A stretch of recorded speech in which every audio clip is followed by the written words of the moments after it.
தங்களை சந்தித்ததில் ரொம்ப மகிழ்ச்சிங்கய்யா. சந்தோஷம். தங்கள் பெயர் விஸ்வநாத் என்று சொல்லுவீர்கள்.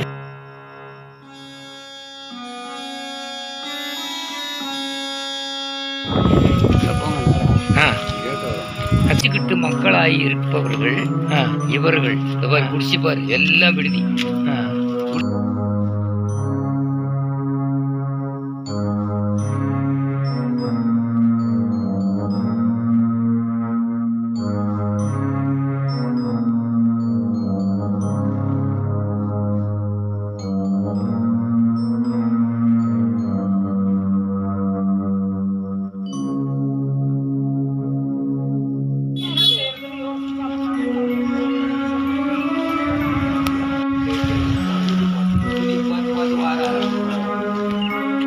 என் பெயர் சுதாகர், சென்னையிலிருந்து. ஒரு சிறிய பதிவிற்காக நான் வந்துள்ளேன். மேலும் அறம் சார்ந்த ஒரு நல்ல ஒரு விஷயங்களை தெரிஞ்சுக்கலாம்.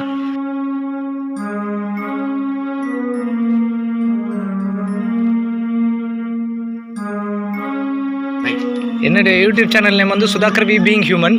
அதுக்கு என்ன பொருள்னா, Sudhakar we being human. Sudhakar வின்றது என்னோட பெயர் பதிவின் பிரகாரம். பீயிங் ஹியூமன்றது ஒரு கொஸ்டின் மார்க் மாதிரி. அதாவது மனிதன் அப்படி சொல்கிறோம், ஹியூமன் பீயிங் சொல்கிறோம் இங்கிலீஷில். ஸோ அந்த மனிதனாக இருக்கிறதுக்கு நம்ம என்ன பண்ணுறோம் அப்படின்ற ஒரு சில நல்ல பதிவுகளுக்கு முக்கியமான ஒரு பதிவாக என்னோடய யூடியூப் சேனல் இருக்குது. இது வெறும் யூடியூப் சேனலில் நான் பார்க்கல, ஜஸ்ட் ஒரு ரெஃபரன்ஸுக்காக சொல்கிறேன். முழு முக்கியமான விஷயம் வந்து பார்த்திங்கன்னா, மனிதனாக இருந்து நல்ல விஷயங்களும் செய்யணும் நம்மளால் முடிஞ்சது. இப்போ நீங்கள் செய்கிறீங்க பார்த்தீங்களா, ஏதாவது யாருன்னு தெரியாமல் எனக்கு வந்து வழி கொடுத்து, எனக்கு விளக்கம் கொடுத்து இப்படி பண்ணுற இந்த அறம் சார்ந்த ஒரு கல்வி இருக்கு இல்லைங்களா, இந்த அறம் சார்ந்த இதுதான் கல்வி. ஆக்சுவலாக உண்மையான கல்வினா ஒரே கல்வி. விஸ்வநாதன் மாமா அவர் சொன்ன பிரகாரம் பார்த்திங்கன்னா, இது ஒரே கல்வி. கல்வி என்பது ஒன்று தான்.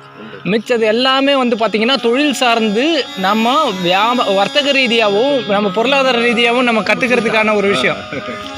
ஸோ அந்த பொருளாதார ரீதியாக படிக்கிற விஷயங்களில் நம்ம கல்வின்னு ஏற்றுக்க முடியாது. இதுதான் உண்மையான மெய்யான கல்வி. அப்படின்னா எப்படி இந்த மெய் உடல் வந்து பொய்யோ, அது உள்ள ஆன்மா மெய்யோ, அது மாதிரி இந்த கல்வியில் வந்து மெய்யான கல்வின்னு பார்த்தீங்கன்னா இதுதான் அறம் சார்ந்த கல்வி தான் மெய். மற்றதெல்லாம் தொழில் சார்ந்தது. நன்றி. உறுதுணையாக இருந்த விஸ்வநாதன் ஐயா வந்து நல்ல தகவலை கொடுத்து எனக்கு வழிகாட்டி இங்கே கூட்டிகிட்டு வந்திருக்காரு. இது ஒரு அருமை. கலைமகள், அலைமகள், மலைமகள்.